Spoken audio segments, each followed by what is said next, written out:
Licenciada Rodríguez, buenos días, bienvenida. Buenos días. Tiene 5 minutos de exposición libre. Pasados los 5 minutos, si no logra redondear sus ideas, tiene 2 minutos adicionales. Pasados esos 7 minutos, entonces entramos a una ronda de preguntas de no más de 15 minutos de parte de los miembros del Consejo de la Magistratura. El tiempo comienza a correr, tiene usted la palabra.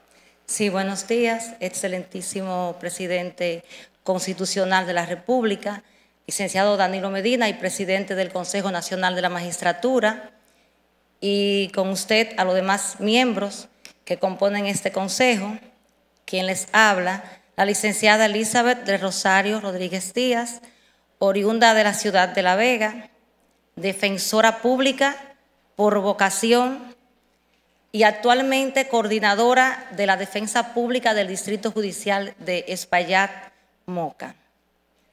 Siendo la misión institucional de la Defensa Pública promover el acceso a la justicia y el respeto de los derechos fundamentales, entiendo que no hay mejor lugar para poder seguir enarbolando esos derechos y seguir siendo la voz de los que no tienen voz. Me titulé de licenciada en Derecho en la Universidad Católica del Cibao, UCATESI, en el año 1997, y luego de 2 años de ejercicio privado, fui nombrada por la Suprema Corte de Justicia como abogada de oficio de la Primera Cámara Penal del Distrito Judicial de La Vega. En el 2005, participé conjuntamente con un promedio de 500 abogados en el concurso de oposición y méritos para optar por el título de defensora pública. Allí fuimos seleccionados 44 abogados para someternos posteriormente a la formación que la Escuela Nacional de la Judicatura ofrece para los aspirantes a jueces y defensores públicos. Estuve como defensora pública en La Vega hasta el año 2009, luego de ser promovida y ascendida, y en el 2009, cuando se abrió la oficina de Moca, la coordinación de Moca, nosotros participamos y también salimos gananciosas para estar al frente de dicho equipo de trabajo que hasta el día de hoy estamos coordinando. Debo decir que cuando fui abogada de oficio, y en una época donde recordarán el abogado de oficio adscrito a una sala o a una cámara, tenía múltiples funciones porque cada vez que faltaba un juez, pues llamaban a un abogado de oficio, dada la carencia de jueces en ese momento que había, y eso nos permitió ocupar en diversas oportunidades las funciones de juez. Y así, mediante auto, fuimos nombradas en el 2005 para asumir una vacante de juez interina en el Tribunal de Niños, Niñas y Adolescentes del Distrito Judicial de La Vega. Posteriormente también fuimos designados mediante auto para asumir la Procuraduría Fiscal de La Vega como fiscal adjunta interina. Por lo que, como podrán ver, he estado en los 3 roles del tren judicial, o sea, he participado como juez, he tenido funciones de fiscal y ahora como defensora pública. Como defensora pública, y como dije anteriormente, siendo el respeto de los derechos fundamentales nuestro norte, nuestra misión, entiendo que donde mayor me podría identificar es en el Tribunal Constitucional. Para ello, y dada la especialización que se requiere, cuento con diferentes especialidades en el ámbito del derecho constitucional, a saber, un posgrado en la Universidad Castilla-La Mancha en el 2013 sobre justicia constitucional y garantías jurisdiccionales, completado con un máster en Derecho Constitucional y Público del 2013 al 2015. Tuve la maravillosa oportunidad de formar parte del segundo grupo de defensores públicos interamericanos oficiales de América y participé en un curso especial de litigación estratégica ante la Corte en México en el 2008, donde también participé en las sesiones extraordinarias de la Corte a razón del 10º aniversario de la competencia de la Corte en México. Debo decir también que esa capacitación tuvo lugar por un convenio entre la AIDEF, la Asociación Interamericana de Defensorías Públicas, y la Corte Interamericana de Derechos Humanos, que a raíz de la modificación de la Comisión, que en su artículo 39 introduce la figura del defensor interamericano, se prestaba a brindar capacitación a los defensores públicos, y en el caso de República Dominicana, la defensa pública eligió a algunos defensores, entre los cuales estaba yo.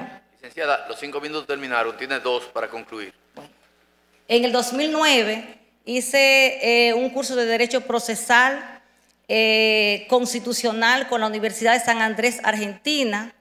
Posteriormente, en el 2011, un diploma postítulo en la responsabilidad de los estados ante la Corte Interamericana y los diversos sistemas de reparación, y innumerables cursos y talleres que por el tiempo no podría hacer mención, pero sí dentro de la Escuela Nacional de la Judicatura y tanto por la defensa pública. Para culminar, debo decir que soy catedrática actualmente de la Universidad Pedro Enrique Sureña en la materia de Derecho Penitenciario, docente de la Unidad de Actualización de la Defensa Pública, docente en los programas de formación de aspirantes a jueces y defensores públicos de la Escuela Nacional de la Judicatura, y quedo entonces abierta a las preguntas que se me pueda formular. Muchas gracias.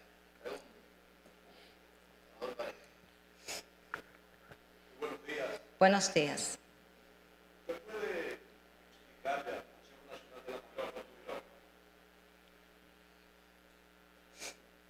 ¿Usted puede explicarle al Consejo Nacional de la Magistratura cuál es el fundamento normativo del Tribunal Constitucional al tenor de lo que dispone el artículo 3 de su ley orgánica? Bueno, el Tribunal Constitucional solo está sujeto a la Constitución, al bloque de constitucionalidad que forman los diferentes tratados y convenios, a la Ley Orgánica 137-11 y sus reglamentos, única y exclusivamente porque tiene un marco normativo muy cerrado, ya que, como sabemos, el tribunal es un órgano que básicamente se convierte en un guardián de la Constitución, y como guardián de la Constitución está sujeto primeramente a la Constitución, al bloque que lo conforma con los diferentes tratados que tienen igual jerarquía, y como ya dije, a la propia ley que la rige y sus reglamentos. Sí, diputada Castillo. Gracias. Buenos días, Elizabeth Rodríguez Díaz, defensora pública. Le vamos a hacer 2 preguntas. La primera es, ¿qué diferencia existe entre justicia y jurisdicción constitucional? La otra es sobre su experiencia como defensora pública y las debilidades, dificultades que usted ha encontrado en el ejercicio de sus funciones, recomendaciones que hace al sistema, y también vamos a decir que qué ha podido hacer usted en esos términos de la defensoría de los derechos de las personas. Bien, gracias. Bueno, la justicia como tal la compone básicamente el procedimiento que en ella se puedan presentar los derechos, los deberes, la conformación del Estado, o sea, un conglomerado de todo. Pero todo eso y esos derechos que están contenidos en una justicia constitucional necesitan materializarse, necesitan ser llevados a cabo. Entonces, en la jurisdicción es que vamos entonces a poner en práctica o en movimiento esa justicia. Dicho sea de paso, la justicia constitucional en República Dominicana precisamente descansa en el Tribunal Constitucional, porque es donde se van a dirimir todas las cuestiones de índole constitucional. Entonces, van de la mano y una no pudiese existir sin la otra, evidentemente. En cuanto a su pregunta, bueno, tengo mucho que decir. Yo de los 20 años de ejercicio, tengo 18 dedicados exclusivamente a lo que es la defensa pública, porque aunque fui abogada de oficio, en principio era una defensa gratuita que yo estaba brindando en esos instantes. Debo decir que la defensa pública como tal avanzó bastante a raíz de que dejamos de ser ya un organismo sujeto presupuestariamente al Poder Judicial, cuando en el 2010 pasamos a ser un órgano totalmente autónomo e independiente en virtud del artículo 176. Pero tenemos una situación que todos quizá conocen, y es que la defensa pública maneja un gran porcentaje de casos. Específicamente en el Distrito Judicial de Espaillat nosotros manejamos prácticamente el 88% de todos los casos que ingresan al sistema de justicia penal. Y tenemos defensores públicos con una carga muy excesiva de casos y aún así se hace un servicio eficiente. Tenemos una situación ahora imperante y es la que estamos luchando, que por el aumento de presupuesto para así poder tener, brindar un servicio más efectivo, que los defensores no tengan tanta carga y cumplir con el mandato constitucional que establece que se brinda una defensa gratuita a nivel nacional. Y hay oficinas que no han podido ser abiertas precisamente por la falta de presupuesto, aun y cuando ya la Constitución establece un presupuesto independiente. Nosotros como defensa pública en todos estos años, yo diría que he tenido grandes satisfacciones que me llenan de orgullo y realmente yo agradezco mi formación académica a la defensa pública, a la Escuela Nacional de la Judicatura, y hay dos entidades en las cuales han colaborado enormemente con la defensa pública, que es USAID y la FINJUS, en lo que es la formación académica de todos los defensores públicos, porque como también establece nuestra misión, nuestra función se ejerce a través de un personal altamente calificado y eso necesita capacitación. Hemos hecho también muchas cosas porque hemos sido miembros de la Comisión Nacional de Cárceles. En la actualidad somos miembros de la Comisión Nacional de Cárceles, que se encarga, es una comisión formada por varios miembros de la institución, de velar por verificar el cumplimiento óptimo de las condiciones de detención de los privados de libertad a nivel nacional, y estamos divididos por regiones. Y también somos miembros de la unidad de actualización profesional, donde impartimos docencia ahora también dentro de la propia institución, y miembros de la comisión evaluadora. Muchas gracias. Senador Paliza. Ya. Magistrado Germán. Magistrada, hay una frase latina que dice omnia definitio pericula es. O sea, toda definición puede resultar peligrosa y alguna vez arbitraria. Por eso de mi pregunta quiero una respuesta más o menos aproximativa. ¿Qué diferencia encuentra usted en el amparo como acción, el amparo como recurso y el amparo como procedimiento excepcional? Aproximadamente. Bueno, el amparo, como bien sabemos, es una figura que anterior a lo que ella establecerla como tal, ya la Suprema Corte se había pronunciado en el año 99, y anterior a eso entraba por aplicación del artículo 25 de la Convención Americana sobre Derechos Humanos, y ya está de manera oficial a partir del año 2010 como una acción per se. Lo primero es que muchas personas erróneamente llaman recurso.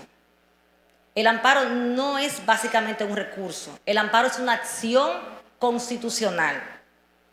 Y las diferentes acciones en el ámbito del amparo están delimitadas en la Ley 136. Está el amparo de cumplimiento, que es aquel que se incoa en contra de una omisión o de un no hacer de una resolución o acto administrativo. Y está el amparo que recae directamente sobre una afectación a un derecho fundamental. Entiendo que básicamente, o no sé si esa era la respuesta que usted estaba esperando, porque entiendo que la acción como tal de amparo está dividida y la acción jurisdiccional que usted establece, ¿era esa que estaba diciendo? Déjelo ahí, no se preocupe. Ok. No se preocupe mucho.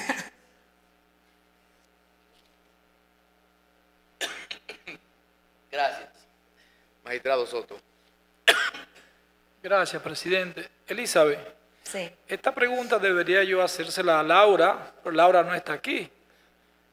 Laura Román no vino. Es usted que la tenemos de frente y como defensora voy a aprovechar. Usted dijo en su intervención anterior a una pregunta, contestaba que la Defensoría tiene una gran carga laboral. De hecho, yo me consta, porque la Suprema, cuando revisamos estadísticas, ustedes tienen del proceso penal lo que ingresa en algunas provincias el 60, 70 y a veces hasta el 80% de los procesos que ingresan al sistema están defendidos por defensores públicos. Por vía consecuencia, es un gran trabajo que realizan ustedes y eso indica que tienen talento y que la gente confía en ustedes.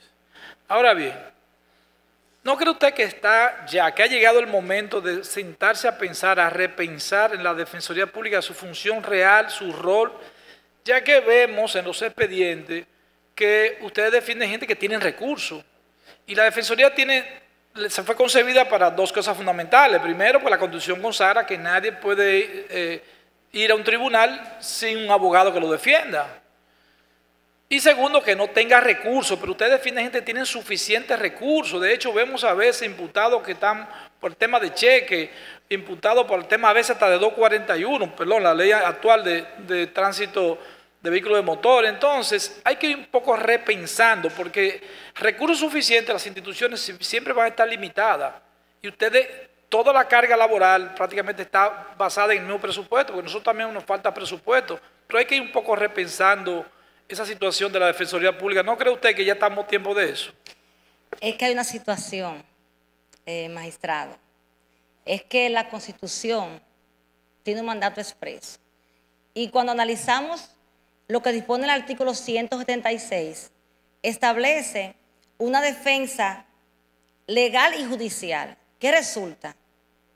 Y ahí retomo un poco la pregunta de la diputada Josefa Castillo, porque ella decía, ¿qué más pueden hacer? Realmente se me pasó esa parte. Cuando hablamos de asistencia legal y judicial, estamos hablando inclusive de que ya no es solo a la persona que no tenga recursos. Ya ahí entra cualquier persona. La situación estuvo en el mandato constitucional y nosotros hemos estado trabajando en base a un mandato constitucional. Entonces, es un asunto de interpretación, en este caso de favorabilidad, como son los principios. Entonces, tenemos esa situación. Incluso, diputada Josefa Castillo, es que la defensa pública no solo debería ser en el ámbito penal, es que la defensa pública ya debería extenderse a otras áreas, como en otras defensorías de Latinoamérica. O sea, el mandato incluso obliga a que la defensa pública se extienda a otras áreas. Precisamente en ese sentido, perdón, presidente, va mi pregunta, que si debemos repensar. En otros países, en Centroamérica, la Defensoría ha puesto tasa para ver las personas que puedan realmente pagar ese servicio o aplicarle una tasa. Porque no es justo que personas que no tienen nada de recursos se vean limitadas porque usted tiene mucha carga laboral. Sí. En la defensa, porque lo defiende un defensor que tiene tal vez 10, 20, 30 casos, a una persona que tiene suficientes recursos y de repente hay que tratarlo igual. Sí, repensar me refiero a legislar en ese sentido, para ponerle tasa, como lo han hecho otros países que han ido poco resolviendo la situación. Sí, perdón, ya me ubiqué en el contexto, magistrado. Resulta que hay una acción de inconstitucionalidad promovida por el Colegio de Abogados, donde precisamente el TC manda a que la defensa pública regule eso. Ya eso hay una resolución que fue aprobada por el Consejo que preside el magistrado Mariano Germán, que está aquí y sabe, no se ha puesto en ejecución y de hecho ya la doctora Laura Hernández Román se reunió con el presidente del Tribunal Constitucional para informarle que ya esa resolución existe. Ya hay una instrucción que prontamente se estará ejecutando donde las personas con recursos ya se le podrá cobrar. O sea que ya eso está resuelto y por el carácter vinculante de las decisiones del Tribunal Constitucional, evidentemente ya no habría que legislar porque ya eso está legislado. Gracias. No habiendo más preguntas, muchísimas gracias, licenciada, y mucha suerte.